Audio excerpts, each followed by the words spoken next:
Hello, musta mga kualo? Musta mga boss? Good morning. So, welcome back again to my channel mga kualo. Sa mga hindi pa nakapag-subscribe dyan, please like and click the notification bell o subscribe my YouTube channel para updated kayo sa aking tips o idea o tutorial na ibibigay ko sa inyo about sa motor, sa sasakyan at ano pa na pwede nating ibagi sa iba para maiwasan naman din sa iba yung mga owner dyan, ang mga sasakyan o sa mga motor. So ngayon, ang tips ko ay para sa motor mga kualop. Itong stator. Kaya stator mga kualop.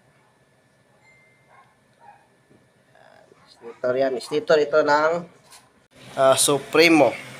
Honda Supremo mga kualop. TMX Supremo. So, stator yan. So, ano nga bang dahilan kung bakit nasunog itong stator niya? So, ito mga kualop. Ano nga bang dahilan kung bakit nasunog siya at bakit nasunog siya? Ito lang, dito lang sa may lalagyan ng wire niya. Connection ng wire dito sa dulo. Dito lang, ito lang yung nasunog mga kualop. Tinanggal ko na kualop. Ito at saka ito. Tatlo siya nasunog. At bakit? Yung iba, sariwa pa, wala ang sunog. So, bakit? Anong dahilan? Bakit dyan lang, dito lang yung nasunog. Dito sa iba, wala. So, i-explain ko sa inyo mga kualop. So, bago yan, i-explain ko muna kung bakit nasunog itong stator ng Supremo. So, anong dahilan? So, ito ang dahilan mga kualop. Dahil itong headlight niya ng Supremo, nagpalit siya ng headlight ilaw o headlight bulb. Kasi ang standard ng wattage nito is 35 watts. Yung standard, basta yung mga H4 na mga bulb, mga kualop, 35 watts ang standard. So ang nilagay niya galing sa sasakyan, 100 watts.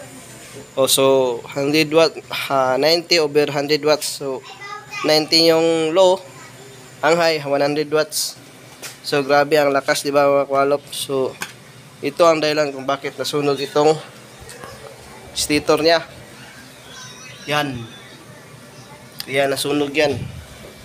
So ang cause kasi nito mga kualop, pag umilaw siya pag gabi, ang makina namamatay kasi hina na yung karga niya ng kuryente. Dahil sa itong stator, siya yung nagbibigay ng kuryente galing sa makina papunta sa body. Sa battery pala mga kualop, hindi sa body.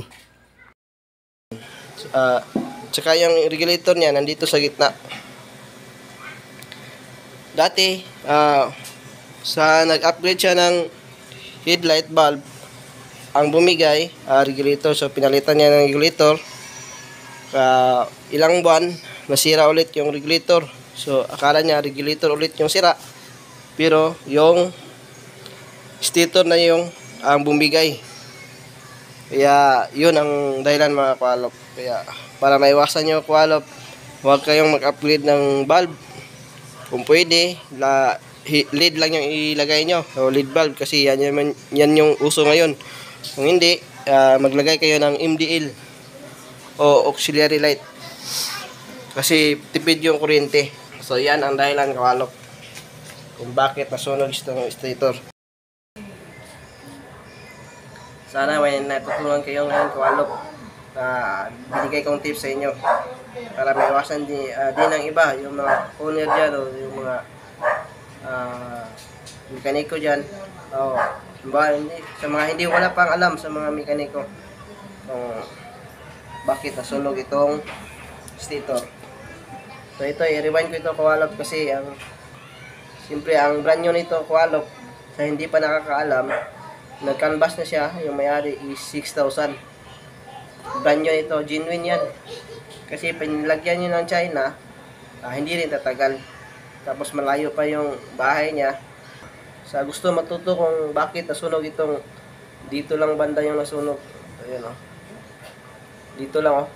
Ito yung, kumbaga, dulo ng wire, ng magnetic wire. Dito, ito yung dulo. Ang naka-connection dito, yung wire niya na. yung wire niya. Ito mga kualap. Ayan. Ganyan yan. Itong wire niya. Yan ang connection dulo. So, explain ko sa inyo sa susunod na video kung bakit dito lang yung nasunog. Yung ibang winding o pole, magnetic pole, o ang tawag nila, maraming tawag dito mga kualap, pwedeng tawagin. So, itong winding niya, sa individual winding niya, kita nyo, ang iba, good condition pa, wala talagang sign na nasunog. Dito lang yung tinanggal ko nasunog mga kualap. Nangitim siya, oh. Iwan ko kung makikita niya kung ano, nangitim siya. So, bakit dyan yan yung nasunog? Hindi lahat. So, explain ko sa inyo mga kualap sa next video. So, sa mga hindi pa nakapag-subscribe, subscribe naman at saka pasensya na rin sa aking Tagalog kasi hindi ako sanay mga kualap. Bisaya ni Bay. Kualap le. Salamat.